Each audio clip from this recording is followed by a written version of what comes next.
Hello. Hello, how's it going? Good. How are you? Doing good. Happy release date for your book. Thank you. Everybody's been so I was like crying like multiple times because people were like making cool videos and posts and quotes, and I just wasn't expecting that much support. Yeah, it's great. Again, sometimes the book talk community is amazing how much We're on the support good and stuff you side. get out there. Oh yeah, I keep seeing all that not so good stuff, but Yeah, I know. Unfortunately, you see way too much of that.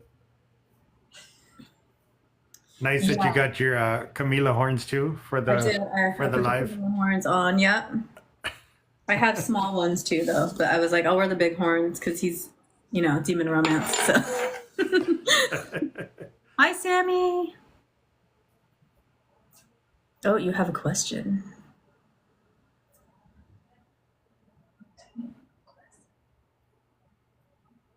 Did we have some down there? I missed it Oh, if there wait. Can was. you not? Or do we see different chats? No, we see the same, but it's moving so quick that whatever the Oh, okay. question was, I think we missed it. You have one that says, "Is World War Z autographed?" If they order from you. If it's from the TikTok shop, yes, it gets autographed and it comes with stickers and bookmarks and a lot of little goodies. I'm gonna share this out. Boop boop. Yeah, I already did it to the full 15 it allows me. So I feel like people always share random things with me, so it's my turn to invite the whole universe. I do get some odd ones sometimes that I have no idea where they're coming from.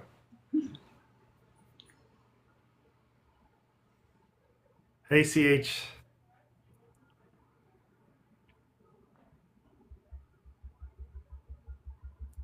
So do you have your book on the whole thing, right? KU Yes, it's on and KU. It's on KU, Kindle, obviously, and then print. okay. You have any plans to do any audiobooks or anything on for this one or maybe in the future? I really want to do an audiobook, but I'm trying to find a narrator that is newer because I want to do the female audio, but I'm not I don't have a good spicy male vampire voice.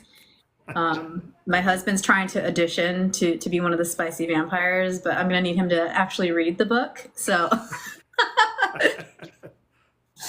yep, ears burning. He's in here, so I'm talking.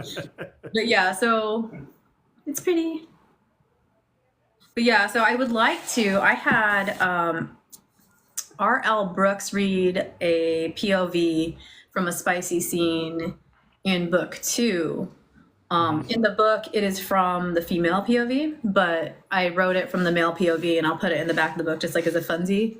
But R.L. Brooks read it, and everybody I send it to just melts. So I think that he is definitely on my wish list for male vampire voices, for one of them anyway. Mhm. Is that something you want to or you plan to do maybe for all of your books going forward is maybe do audiobooks for them? I would love to because not a lot of people want to sit down and read, and especially if it's like a big book, right?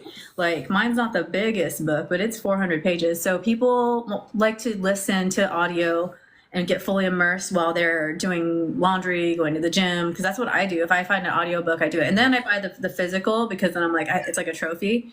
But I think that eventually, yes. But, audiobooks are a big production and they're quite, they're super expensive unless you find somebody that's like, oh, I'll do it for royalties, and that like everybody's making like 2 pennies. But the time of like investing into recording, getting Yeah. your booth set up, making quality recordings of the book, and editing and engineering and all that, it's too much for somebody new, and it's too Yes. much of a risk for somebody to go on with somebody that doesn't have a lot of like a big following. Yep. Absolutely. But I think So every author wants their book to be audio because not everybody has the attention span or time to read it. the time is the biggest thing. That's with anything. It goes for us when we're writing. It goes for, I guess also with the readers. How much time do you have between work and whatever else you have going on? Yeah, Sometimes it isn't. That commute to and from work sometimes is the time you would be the best sure, spent, going through an audiobook. absolutely. So for the ones that are on, why don't you start, explaining for those that don't know what your book's about, and up to you if you want to do the lead in, the other one that you had out first, Sure, if you yeah. need to, or however you want to do Yeah, it. sure. Okay, so I'm Priscilla Stone. I write vampire spicy books, dark romance. It is Mafia. The series is Why Choose. So in book one, you're kind of meeting the Why Choose vampires. Like you're seeing this love triangle form, if you will. Book one is an e horror, and it's a novella, and it's called Samuel's Descent. This is actually in my for free in my email list. So if you sign up for email, you can get the ebook, or you can get physical on the Zon.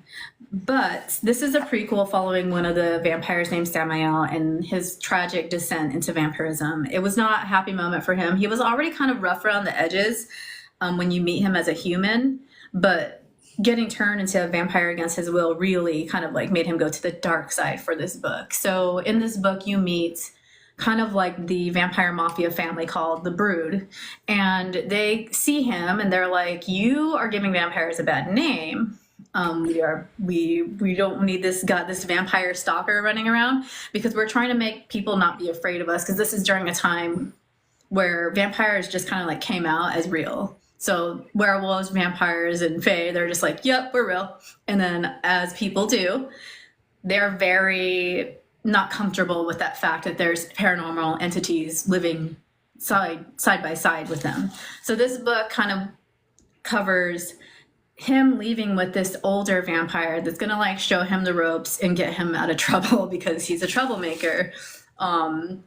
And if you get the novella, you'll see that. So, I mean, that's pretty rough if you're the black sheep of the vampire family, right? oh yeah, and he stays a black sheep. You know, he's very much the anti-hero. He's that villain that people like love to, dislike, and he's that guy where you're like, I am so mad at you, but like I feel for you because you're so tortured. So that's like he actually came to me in a short story from high school. I wrote a short story about a vampire in an alley, and my teacher was like, "This is too dark," and he kept the story and was like, "You need to go to a counselor. You shouldn't be writing this at your age." And little did he know, I had a novella with like spice in it already in like sophomore year. But I was reading Stephen King, Anne Rice, Edgar Allan Poe. So like I was reading. I liked horror and I liked mystery and I liked darker writing. So of course that's going to come through in my writing. And then finally last year, really around this time, my husband deployed, and I was like, I'm kind of like here in Baltimore. I'm not in Baltimore anymore, but at the time I was in Baltimore. I was like, I'm going to write that book about that vampire. So this is where this came from, the new book. And I had this whole vision of like using Baltimore as a template for a city that got turned into like a vampire metropolis called the Crimson Quarter. And it's vampire mafia owned. So they're like kind of good guys. Like they're not good guys. I'm like, I say that and I'm like, I probably shouldn't. So that's where like this comes in. 60 years after the prequel, they've established this vampire community. They're respectable, but they've also grown as a mafia. So there's these different districts, and this district is where Samael ends up with a female agent who is investigating Gabriel because they're saying like, hey, like we know you were the vampire stalker because you're an idiot and you left DNA everywhere. And if you read the book, you know what I'm talking about. And and he like they're like, okay, well, we know that you were doing these unalivings. So if you want to avoid jail time, you're gonna tell on Big Brother. And so this female comes into the mix and she works for this place called the Agency. And she's like, little miss, like, I can do this. I got this. Like, after this, I'm going to detective board. Like, I've been with hot fae and werewolves. I've never slept with any of them. This is going to be fine. Everything's fine. But she's never worked with vampires. And, like, we all know how vampires are, like, irresistible, right? So she goes in and bumps into Samael. And at first, she's kind of like, ick, but also, dark romance, like, enemy to lover type of situation. But they kind of like have this like fast burn romance, but she ends up, her goal is not to be with him. Her goal is to be with Gabriel, the like basically the vampire mafia boss. And then love triangle. So again, for those that maybe are just joining, that Priscilla's book, marked Mortality, released today, so it's available everywhere for you to be able to pick up. You should definitely go check it out. And like she said, if you sign up for her email list, you can get the ebook of Samuel's Descent, which was the prequel to it as well. Yeah. So I know we talked a little bit about this before on the last time we did this, but I may not remember all the details. Sure. But do you have this set up as a long series of stories? Is it like a long series of one big story? Do you see a lot of little small offshoots from the main story that you're doing? So it's going to be at least a trilogy, depending on where word count is for book 3, because I have book 2 ready. And this is my attempt to plot. You'll see simple signings, like I'm in her, she's my alpha reader. So like I'm in her every day, like, I'm thinking about doing this. And she's just like, I'm here for it, the insanity. But yeah, so it was supposed to be like one book. And then the book was like insane, like 160,000 words. So give or take. And so I was just like, my friend's like, well, just find a place to cut it in half and you have 2 books. And so that happened. But then I wasn't able to resolve a lot of the conflict in book 2. So I knew I was going to need a book 3. So it's at least going to be a trilogy. And then within that, there's other vampires that people like. So like even from the novella, people are like, I want to know more about Samuel's maker. Like, why is she so mean? Because she basically turns him into Ally, has her way with him while he's like, on his road to meet his maker. And they're like, why is she so mean? Because she is like, just why would you do that? Why would you just turn some guy? But she's feminist. She's like, I'm doing it because he's sleeping around, So that's what she tries to make it about. But people are like, well, why is she so mean? So people want like her book.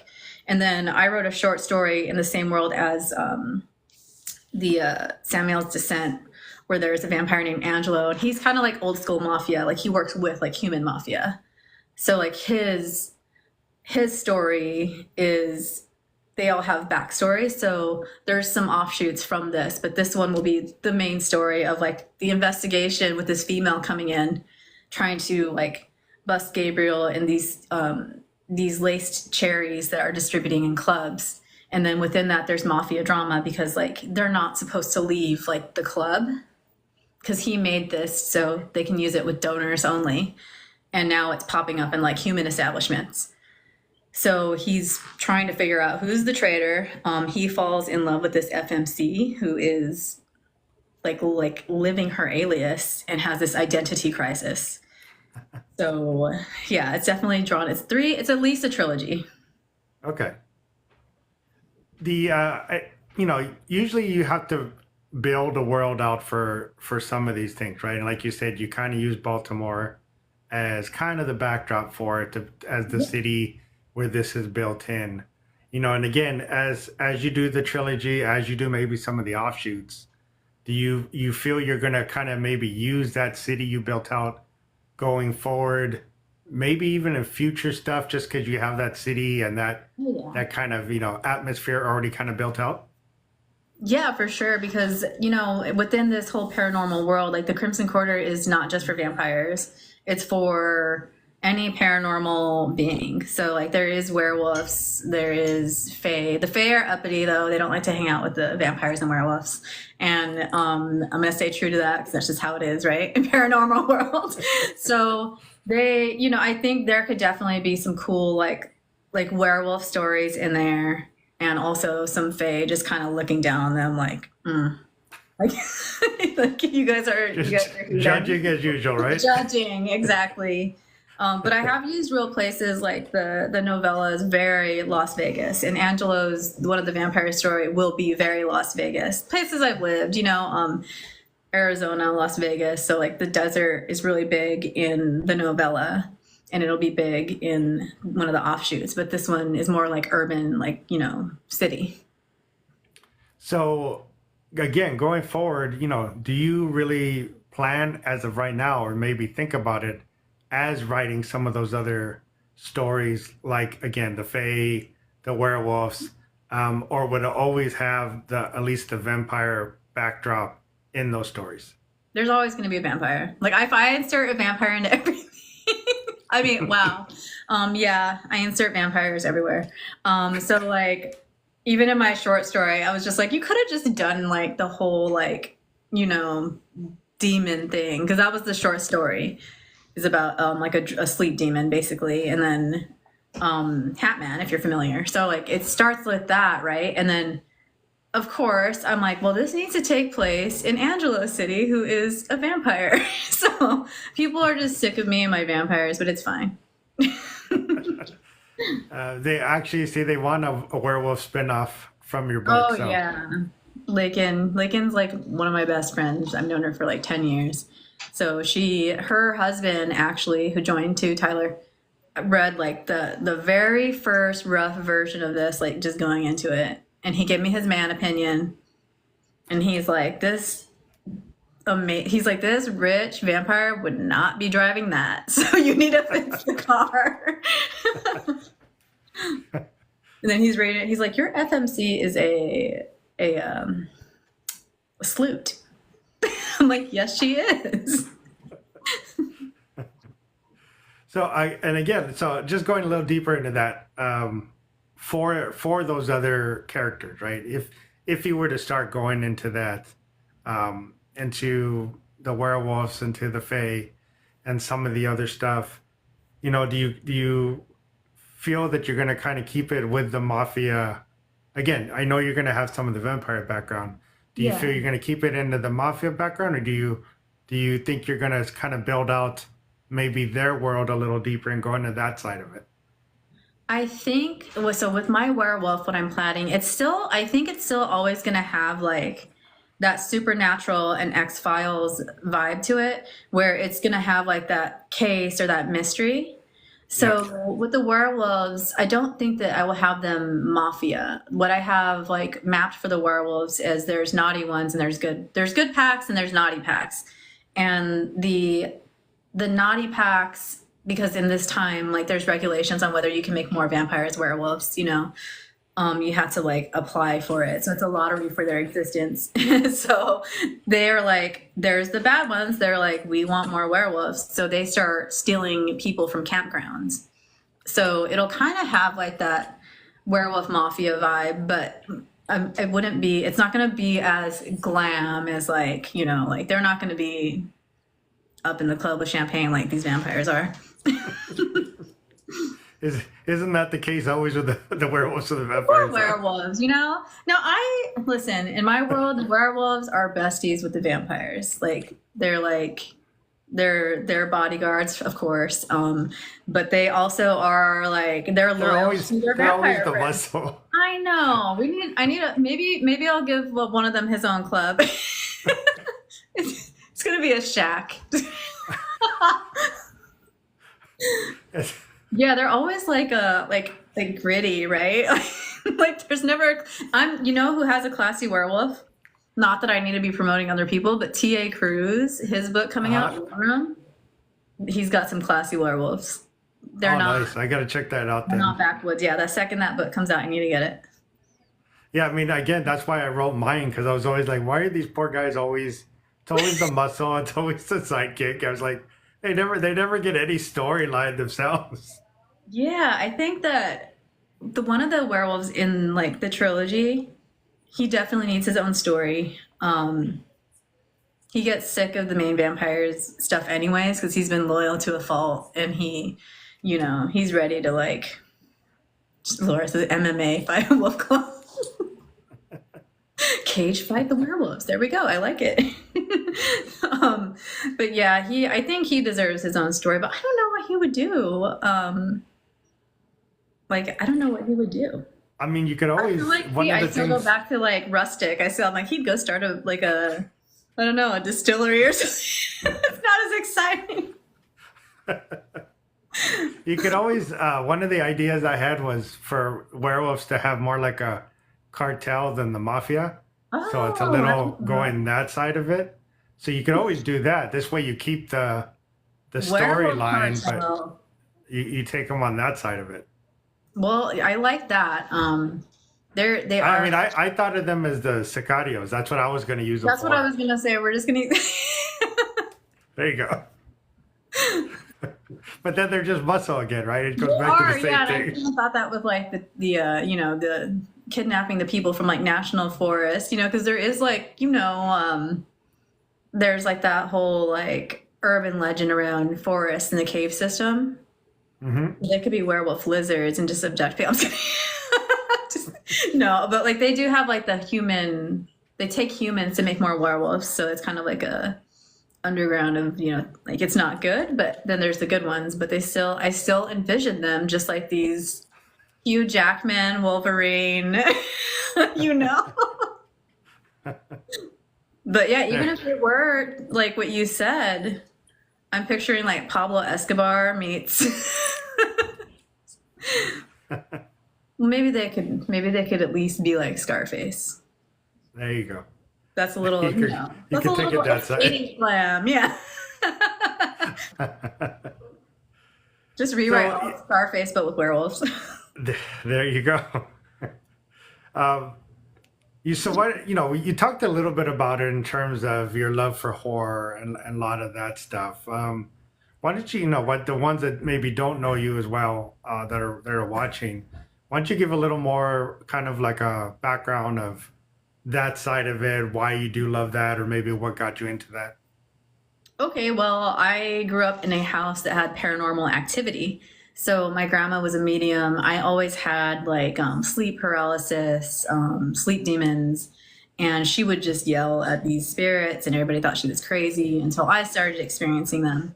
So I've always just kind of lived in that area, that witchy area between realms. So I've just always been spooky. And then, we kind of had a very lax, like, environment. Like, we were allowed to watch scary movies. We were allowed to, but they would be like, this is not real, whatever. So, like, I remember, like, hiding and watching Freddy Krueger or even, like, Dracula, like the old Hmm. one, like with the, not, it's not super old, but a Gary Oldman one. Yeah. Not like the Nosferatu one. That one's cool though. So I just always had like some horror movies, and that just kind of like was fun. So I think that's like where it all started, between like my grandma doing like cards and being a medium, my own weird like demonic attacks on a spiritual level, and sometimes even physically. I just think that my mind had to wander, and it had to write about these things. There's all sorts of different beings that people think, now people are gonna be like, okay, she's crazy. There's all sorts of different beings that you can come into contact with when you're, a sensitive person to stuff like that. Hmm. So all of that, as a writer, is just like you're wondering what they are, and then why not make a story about it?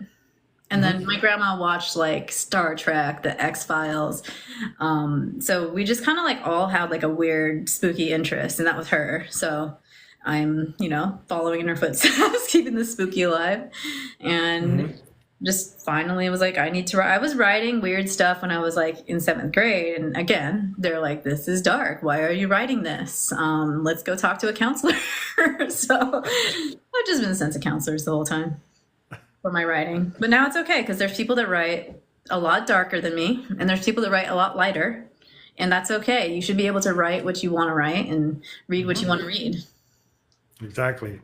So you do mention the X Files supernatural kind of vibe, or kind of, storyline, kind of in that direction.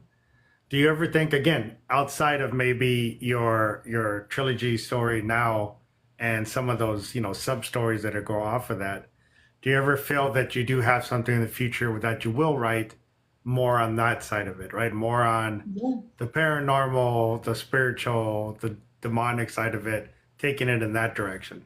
Oh, for sure. I have a friend that fell in love with the FMC, and she's like, okay, this is cool. Like she's doing her with these vampires. But I want to know about her before she was like vampire F doll. Like I want to know about her as an agent with her other boyfriend, because they were like a team. So that's where I'm like, my brain's turning like, okay, this could be like a novella with her in different cases before she got ruined by vampires, So there's that, and that definitely is going to have like that supernatural meets X-Files investigation type of feel, because it will be like I'm envisioning like little novellas of cases. So like investigating like a demonic situation or even like a werewolf situation or whatever. Yeah, I mean that would fit perfectly in almost like an X-Files kind of vibe and really just I take it down feel that that. direction. Yeah. Yeah. And I envision a lot of that when I write too, because that's again like watching my grandma liked a lot of like those mystery type shows.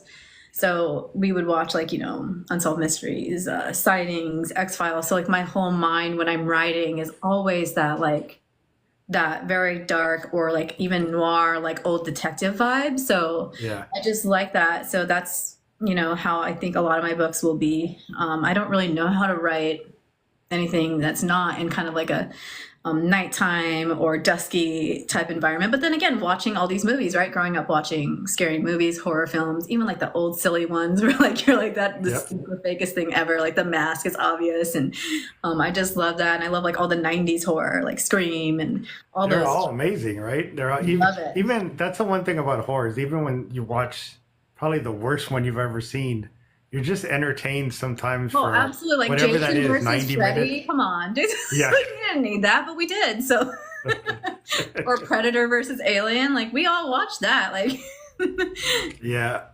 It's crazy. I because we've talked about horror and then all my stuff as well, but it's crazy how all those old movies, TV shows, all that direction just really influences your writing oh, and where you absolutely. take things.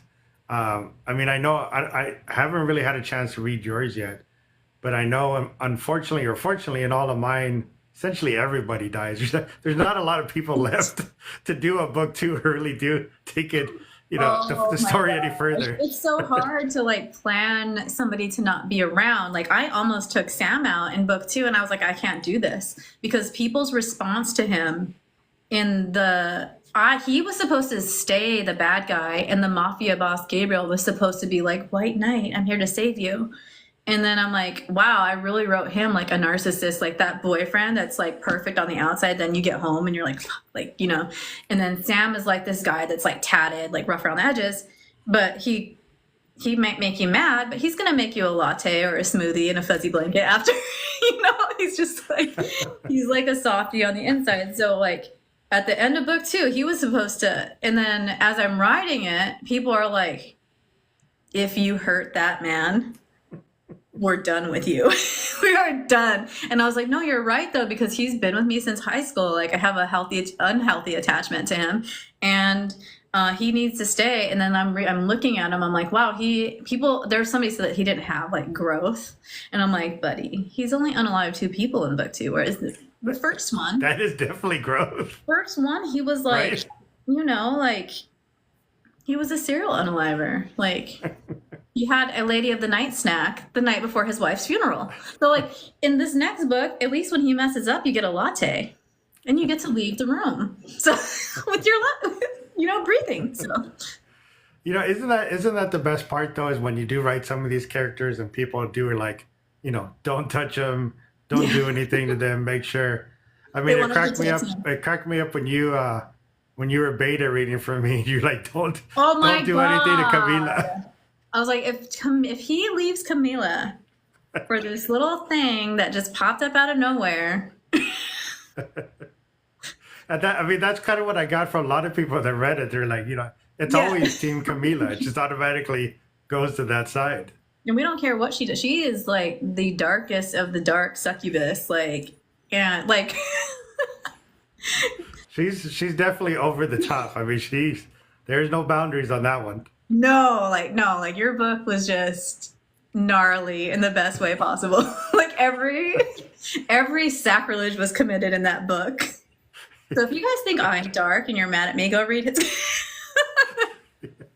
Yep. And it's coming out September, right? It's coming out soon. we love Um, you. yes. Um, Yeah, it's it's crazy when I wrote that, right, and I was talking to you and said, oh, I kind of have this idea. Here's some of these scenes I'm thinking of, but it really was since it was my first one writing in this genre in this style, I was like, because of the characters and who they were, I'm saying I'm just going to take it way over the top and just not even worry about that and just say this is from 0 to 100 right away, and it is what it is, right? This is the way it's going to happen. Well, a lot of us have trauma around writing. It sounds silly, but like I think about it, I'm like, okay, so when my story got taken away and I was ostracized, I'm 14, no, I'm 15, and the guy's like, something's wrong. Yeah. Think we lost you, Priscilla, for a second.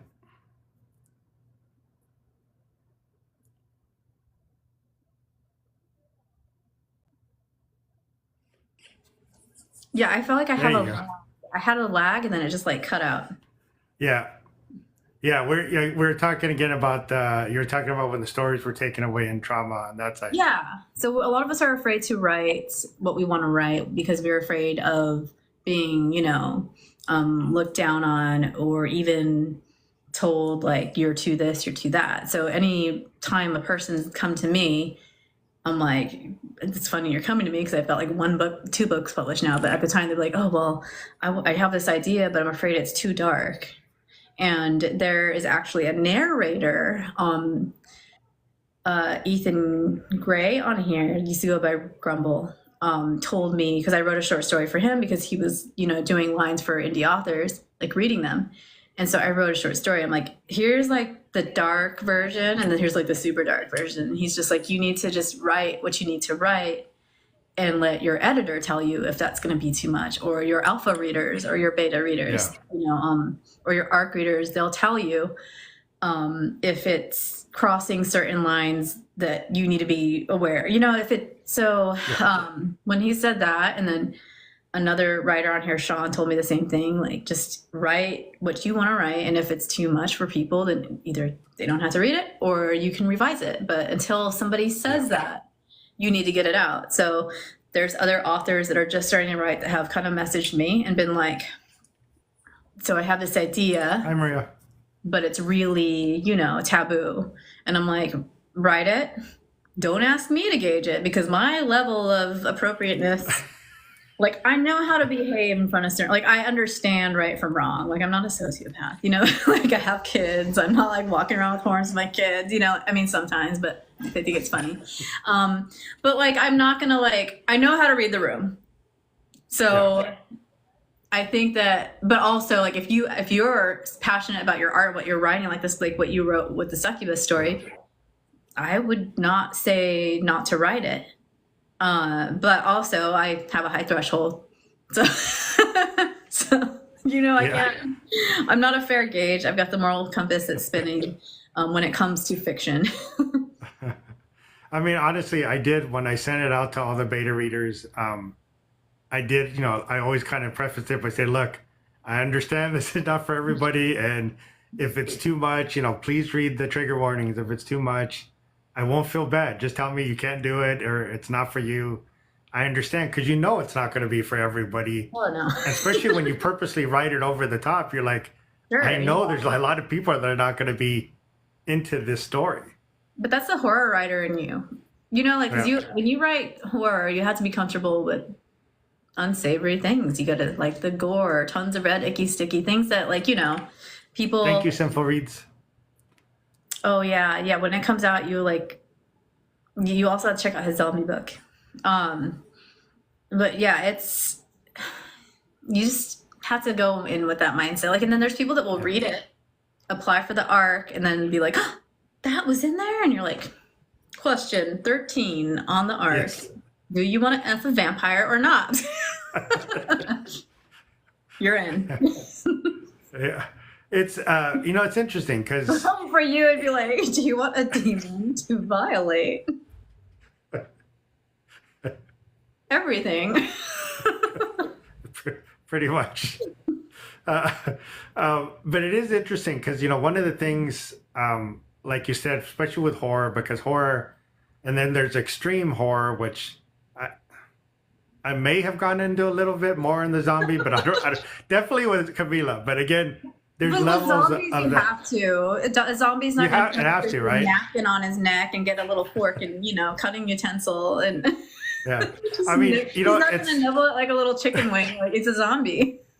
the Well, little maybe you pinky have up. a fancy zombie. He's very demure. He's very mindful. It used to be a fae. That's why. Very cutesy. Yeah, exactly. The uppity fae. Does anybody write? I know there's a lot of dark fae though. So I mean, Yeah, it's funny because on the horror side, again, it's weird, Priscilla, because I hate seeing anything, movies or stuff.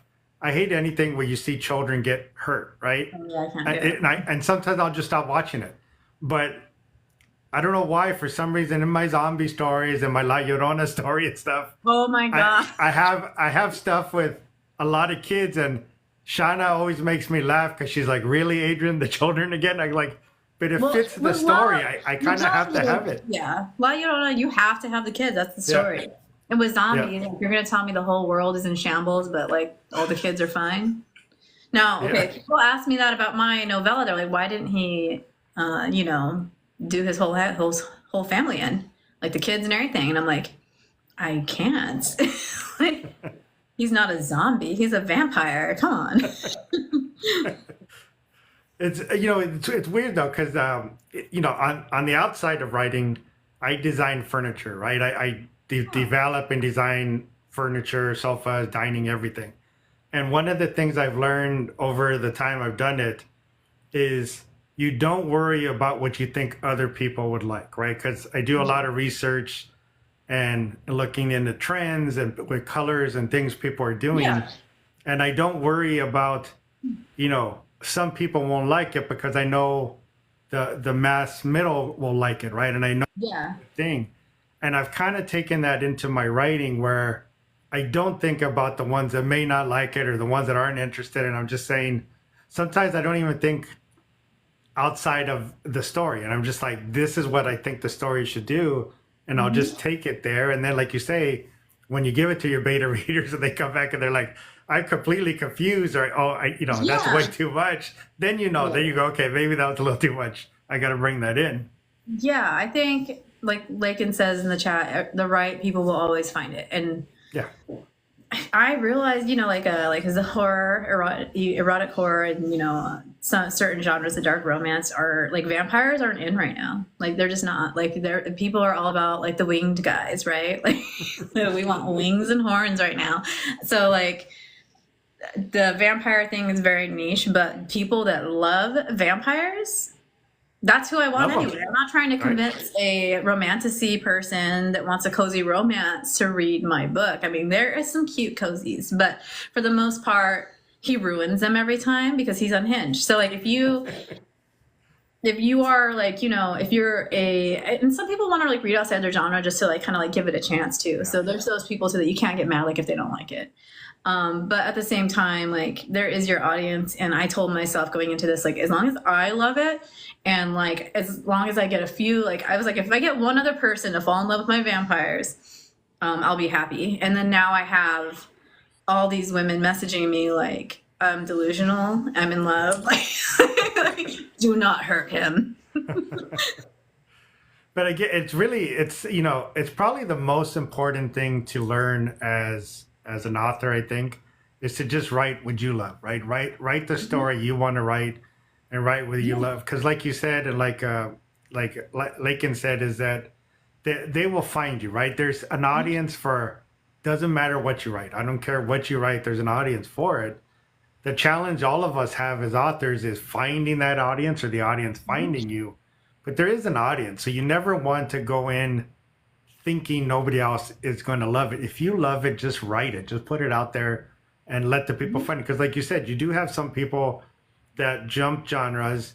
And, the thing is, almost every story has multiple genres. It's never going to be one story, right? You take your story, there's elements of mystery, there's thriller, there's all these other things in there, right? And anybody who loves that and read that and reads outside of one of those genres that touches those are going to maybe say, you know what, I kind of like this too, because they have read parts of those genres and maybe just not knew it or just not even realized they Or have like written in a way that they are receptive to it. Like there's somebody who's like, you made me fall in love with vampires again. I was like, oh, and it's just because they like mafia romance and they like love triangles, and they're just like, now I like vampire love triangles.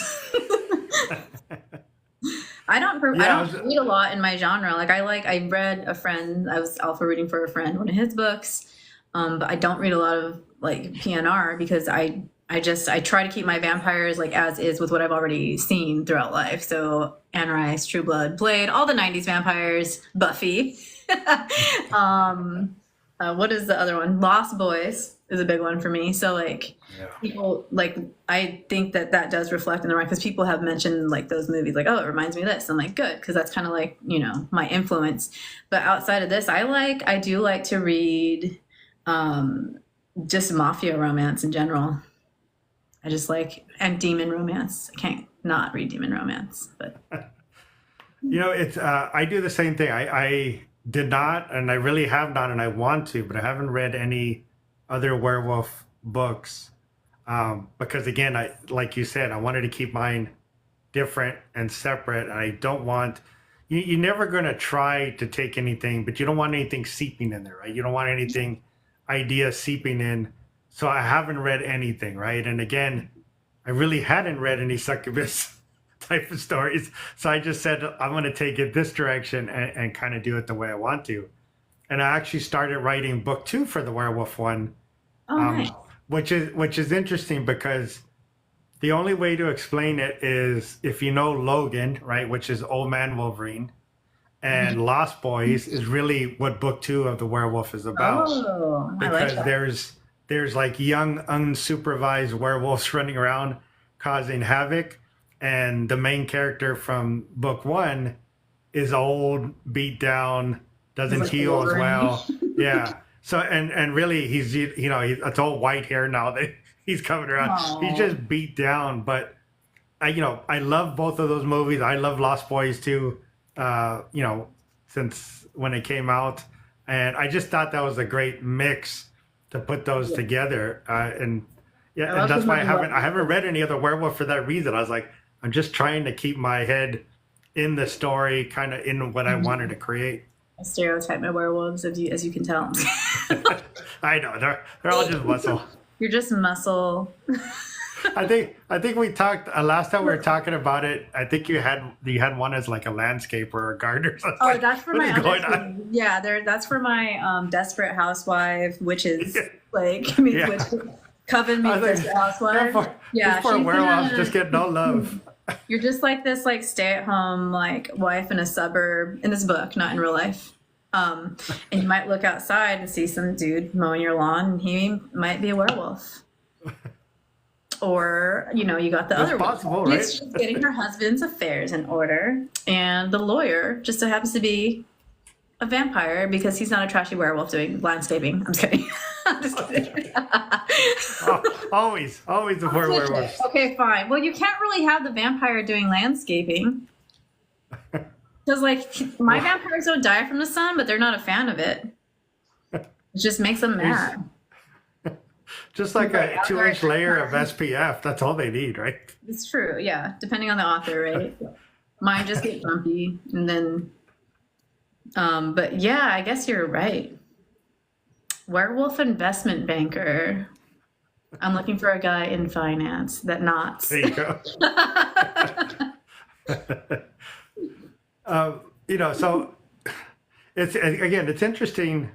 It's really interesting how all these things just kind of, I can say, bleed into each other, right? Since we do horror, but how they really go into each other. All these different aspects of things we've seen, we've watched, we've read, and really how they just kind of mold themselves into your stories as you go.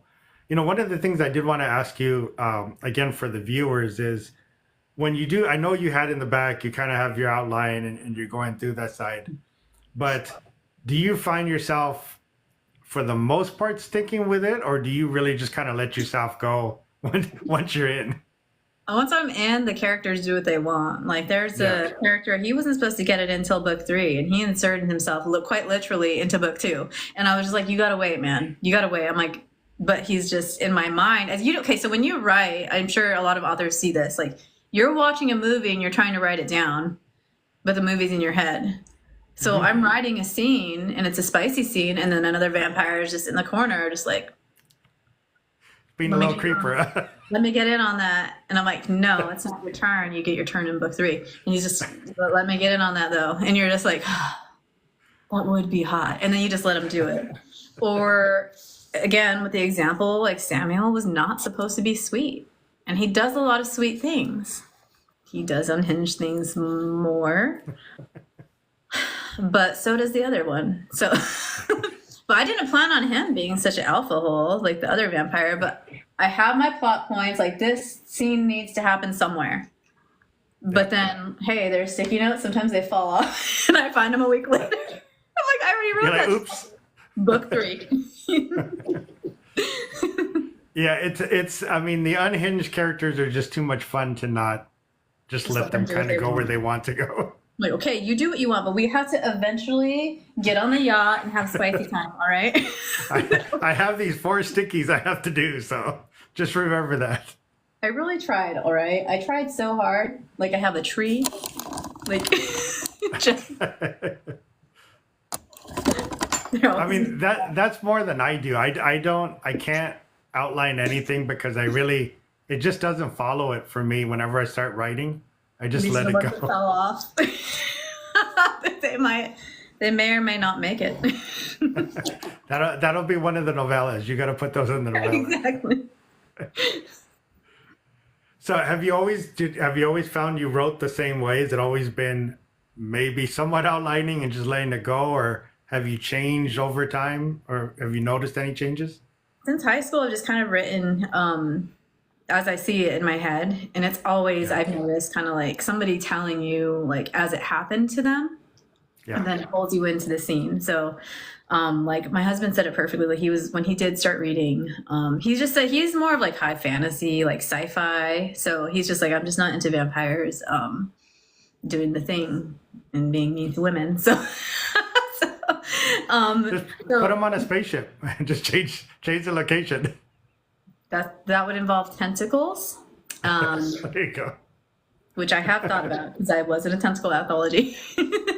But like, he explained, he said, I'm reading the book and he's like, and it's like when the camera like zooms in and then you're in the scene. And I was like, I like that. So that was his Yeah. useful feedback. I mean, he gave other useful feedback. He gave one of the vampires a really cool car.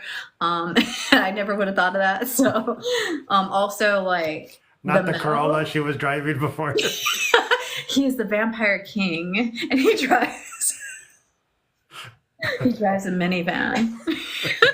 4 cylinders for this bad boy. It was fully loaded though, so you got to give him that. Can you imagine? What a lame vampire. Like, I'm dreaming of meeting a vampire and just leaving my family for one. And he pulls up in like a minivan, just like, like the side opens. And I'm like, but he's got a DVD player back here. So Yeah. Well, he doesn't even have to get out of the driver's seat, right? Just that big side door open sideways. jump in. You get what you get. I've met I always tell people I'm expired. Like my millionaire expiration date is up because I'm old. So I would get the man. I would meet some vampire out here in Kansas in the hills. Like it's like a It's in a pickup truck now, right? What's up, girl? Like no teeth. I'm gonna stop. Oh, teeth.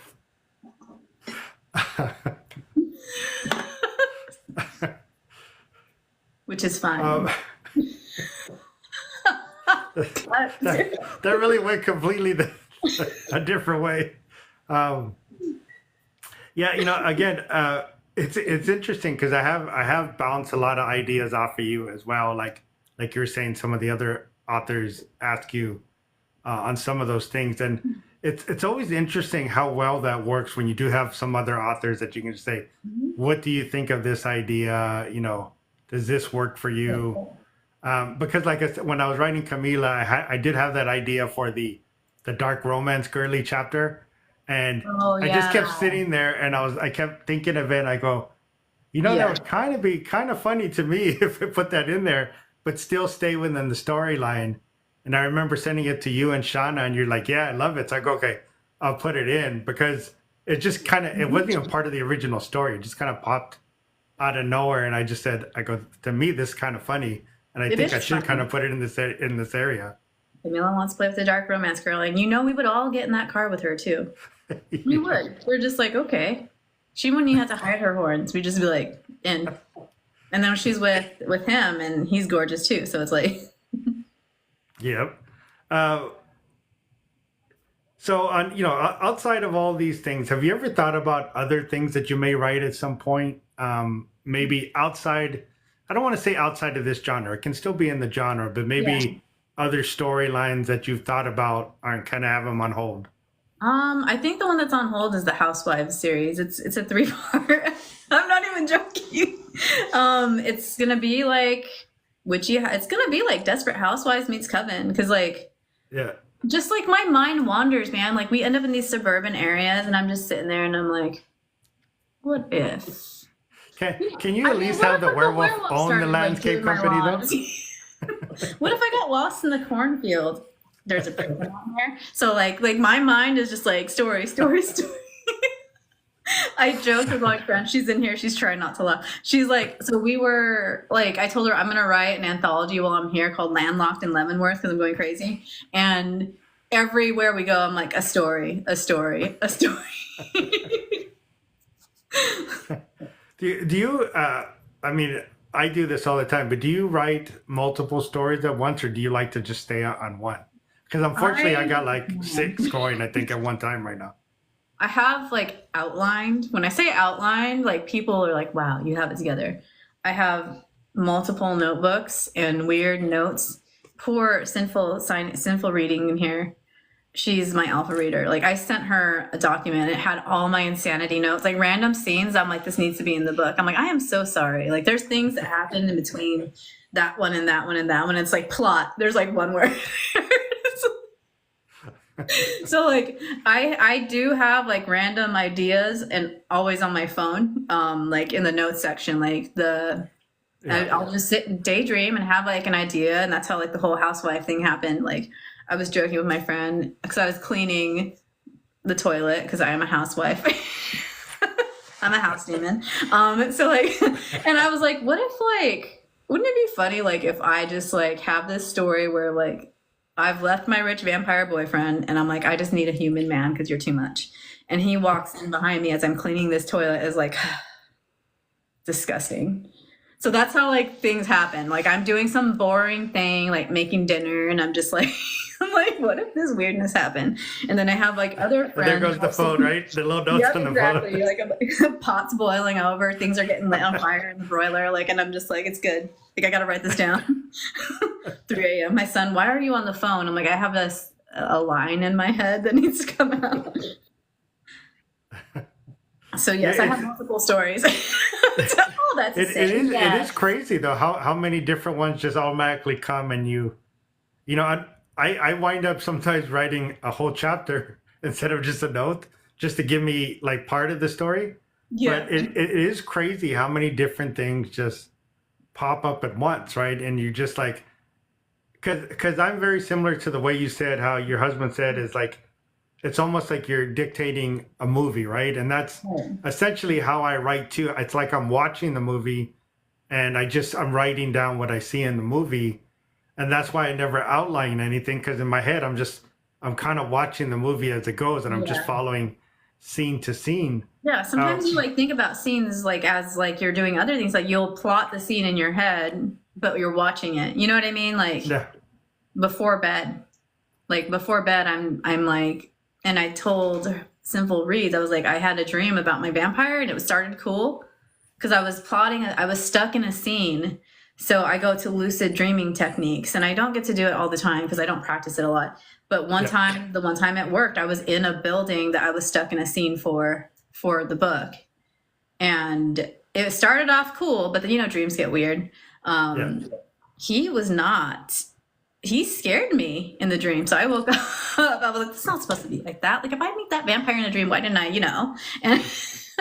And but yeah, like we're always watching these movies in our head, and then sometimes we write them down because like working through a scene in your head or during dream time is so much different than staring at like your keyboard or even writing. You know what I mean?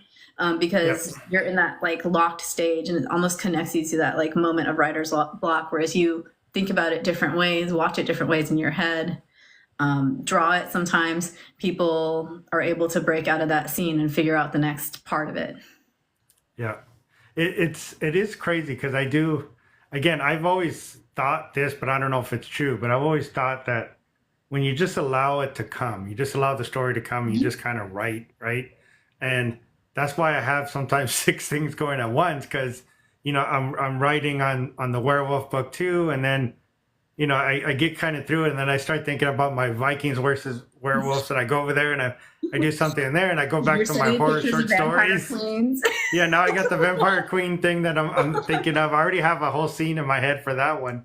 So I wind up doing it, but I feel, and again, I don't know if I'm right or not, but I feel that when you actually do that and you kind of just let the story go and let it write, I feel, because I've never had any trouble doing that. It just kind of flows for me.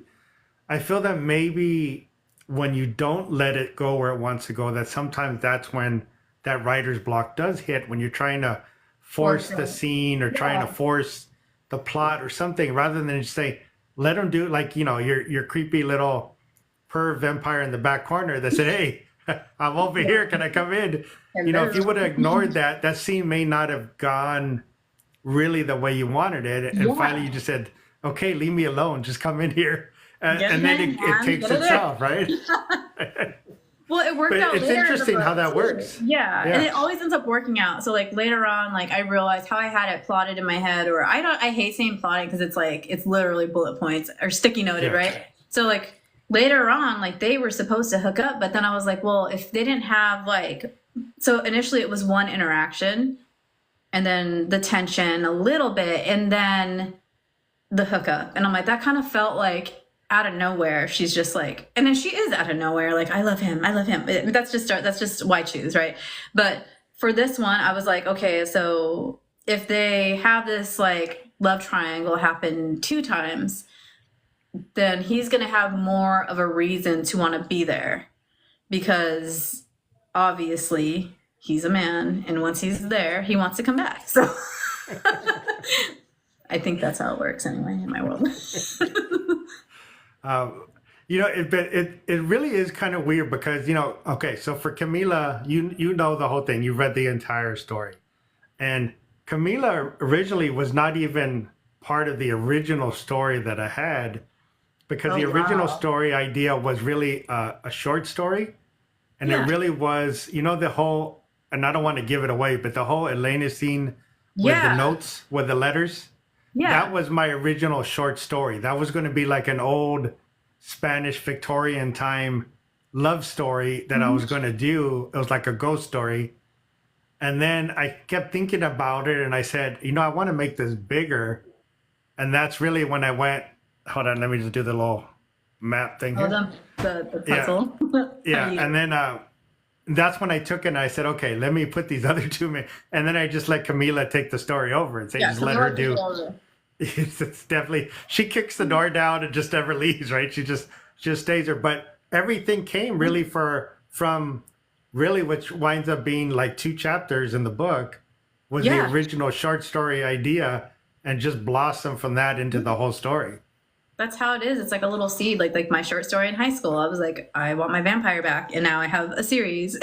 Yep. So So again, for the ones that have joined later, again, we're kind of doing this today just to sit and talk with Priscilla about writing and stuff. But today was her release day for Mortality. Book is out. Release day was today. It's available, everywhere you go get it. The ebook and the hopefully, paperback. And her original prequel for that is available in ebook form for free if you sign up to her email newsletter. You'll get that as well, or you can get that on Amazon as well. So, that's kind of why we're doing this. It's a happy release day for Priscilla and her book that just came out today.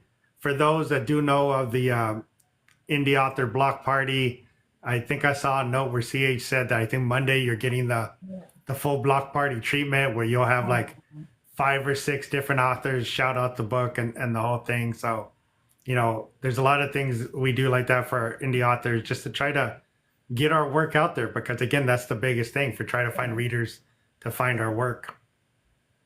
Yeah, I'm so relieved they were able to work it in because I was like, I think I signed up for something else. I didn't know what I signed up for. And then from there, I'm doing another interview with somebody else from your group. So it's like this network that you're part of has really, we just love to lift each other up. And I love seeing other people's posts and meeting other authors. So like we are always sharing things. And I learned that from you guys that, you have to, I'm a big believer of you have to give love to get the love back. And as I say with friends, so it's real. Like you want, like there's such a good feeling about somebody just giving you a shout out. And it's like, we shouldn't have to like look externally, but we do because how are we going to find readers? You know what I mean? So just seeing people like interact in some of your posts, even if it's just a like, or like sometimes we just go in and throw some cute emojis or, share it. Like it's just such a beautiful network here on this like format where people are just so like anti-book talk. There is little pockets like this where all people do is support. Are beautiful, right? Some of those real pockets of the support and the love that's there between a lot of the people involved is pretty amazing. It is pretty amazing how supportive those groups are when you do find them and you become part of those.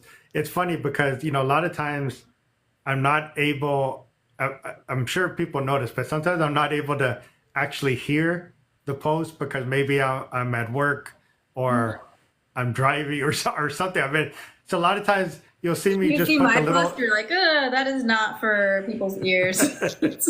Well, a lot of times you'll just see me put the little black hearts.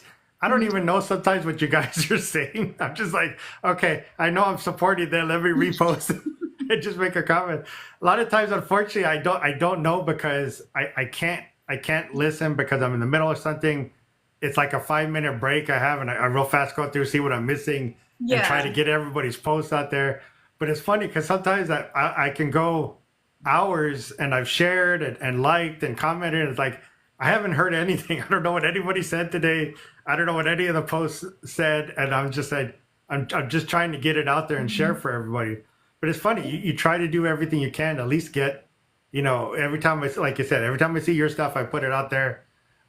Because again, it's always the algorithm. If you like, if you repost, if you favorite, if you comment, all those things help that author, help that book talker, help everybody get in the algorithm to see them. And that's what I've always tried to do, right? I do my best to share everybody, even when it's somebody I don't even know and they're new or I see there, I go, I follow them, I like it, I share it. I was like, just get it out there. So all I see is book talk stuff when I see it go through. Yeah, you're amazing. I agree with Dee. Thank you, Dee. Oh, you like captions. I need to get better with captions because that's also a box you're supposed to like have. I mean, and then so obviously for people that can't read it right now or hear it in general. So like, yeah, I need to get better with captions myself. It helps because like some of the things I say, I'm like, yeah, that happens, right? What's that Theo Vaughn sound? Well, it's a phenomenon, All we can do is pray for her. Do you ever have any?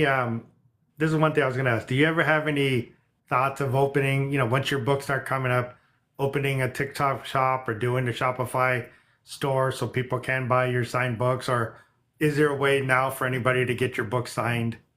You can reach out to me and I can find a way. I do have a Shopify, but I can't order. So I have the little one, the novella. I have some author copies of that I had on Shopify, and I was doing like, I got character art for this one. I don't know how to turn pages. So I was sending like the dude before he's completely ruined, with the quote, the spicy quote, and then, signed and kissed copies. So I was doing that on Shopify, and then I had to move from Maryland to here. So now I'm like, I might as well get more copies of book one, and then like reopen it. Because for like Shopify, I think it's like $5 a month.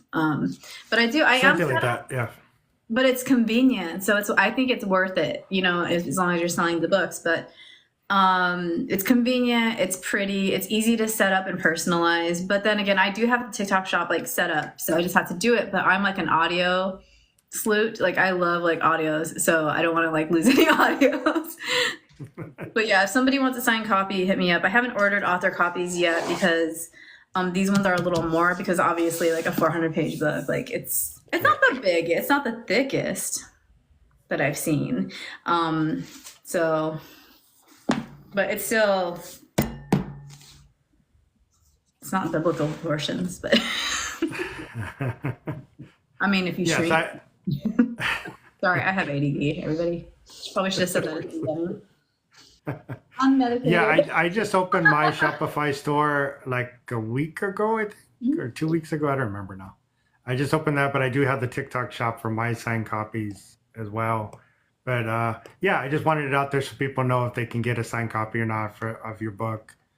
Yeah, just So hit me up. I can make it work. And I've even opened the Shopify up for like a few weeks for other people that like wanted the signed copy of the novella.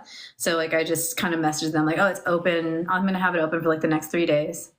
So I know you wanted one. So I've done that before. I've just like I feel like at this point again, I might as well just wait and get author copies of the novel too. So I have them all there. I don't have okay, cool character art yet. I'm doing it myself and I'm learning very slowly. But you've done good from what I've seen so far. I mean, I saw them, and you're doing a good job with the artwork. I just have to keep practicing. Yep. And then like, you just want to get better and better. And then so there'll be character art soon. I feel like as long as I keep practicing that it's gonna be, and I mean there's people that do like straight up like those places where there's like no features. So there's a lot of different styles, but I'm seeing like I'm learning, so I want to learn more. And I just want to give like people, if I'm gonna give it to people, I want to like it too. So hmm Yeah, I have. I think I've shown you a couple of them, but I have the character art being drawn for Camila's book, or the yes. chapter art. Sorry, not the character art. And they're going to be completely unhinged, just like Camila. So I thought that was kind of perfect match to go with that one. Oh, I loved the title page with the He drip. did that guy. That guy. He's the one that's been drawing everything for me, and he does amazing. That guy's. Yeah, every time I use him, I've been just loved everything he's done. He's the one doing all the chapter art. So Oh, okay, that's gonna be cool. I'm excited. yeah, I should get a couple of those tomorrow. So we'll see. We'll see how that goes. But again, we were doing this today, talking with Priscilla about her release day today, which was for her book marked Mortality. Again, you can get it everywhere, like she mentioned. If you're interested in a signed copy, just message her and she'll figure out how to do that for you. And if you haven't seen her prequel or read it, you can get the ebook for free by signing up to her email newsletter. Yep. And all the like the links are in my tree. So because for some reason my name it's complicated to search and I have no idea why. I've emailed Amazon. They're like, oh well, they just had to spell it exactly like. So like my name doesn't have an S in it, and there's like a Priscilla Stone with an S, and she keeps coming up. I've tried like the full book title, like it's very hard to search. So it is in my Yeah. tree. Just for convenience. And then I have like my Goodreads there if you're kind of like up in the air, like my ARC readers. Do you have any trouble on Goodreads? I had I had somebody not like it, but for the most part my ARC readers have really No, liked I it. mean on your name and searching. Do you have any problem? No, Goodreads, the Goodreads is Apparently, fine. there's It's an just there's an Amazon. Adrian Lopez in Mexico that has like 50 some books, and they always put my books in his. So I always have to message him and say, "Hey, can you put my books under mine?" That's why I think like not having the S in my name might help me with situations like that, because every Yeah. Priscilla has an S and she writes completely different things. So thank you, Dee Dee. That's awesome. Yeah, he told me, somebody said Monday. I was so nervous. Like, I just found out about this. Then I'm like emailing people or messaging people last minute. Like, I just saw that you do like shout outs.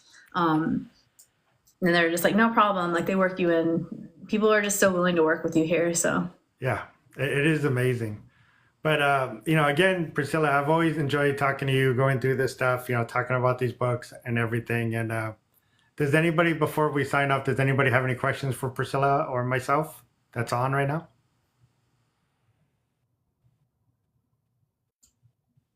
Maybe not. Crickets.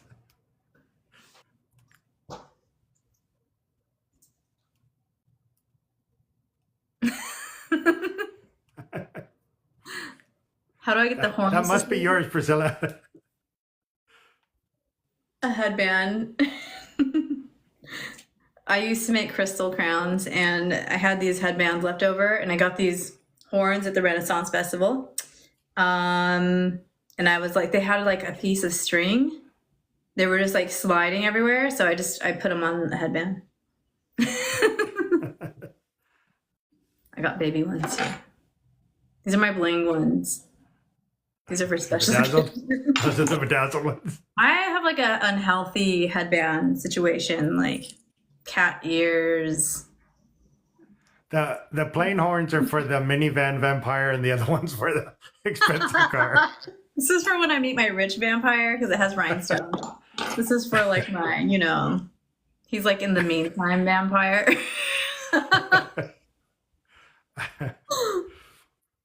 Okay, I don't think there's any other questions. But again, thank you for coming on, Priscilla. I really did want to kind of get your book out there because I know you've been working on it for a while. So, again, for anybody who doesn't follow Priscilla, definitely follow her. Her book came out today. Go check out her book. Sign up for her email newsletter. Get the free ebook of her prequel. And just check out everything she has coming up. She has some great stuff. Thank you. Thanks for having me again. Always. And like I did last time, I'll probably download this maybe tomorrow. Okay. And then I'll upload it on YouTube maybe tomorrow, probably Monday, but I'll tag you and everybody. So whoever didn't really get to see this whole thing can watch it on the YouTube channel. Awesome. Thank you so much. For your mom, Laura. My friend's mom's like, how do I watch this? Yeah, it will be up in the next day or two. I'll tag you so you can share it out to everybody that missed it. Thank you, everybody who did watch today. And thank you again, Priscilla. And congratulations on your release. Thank you so much. Talk to you soon. Okay, bye. Bye, everybody.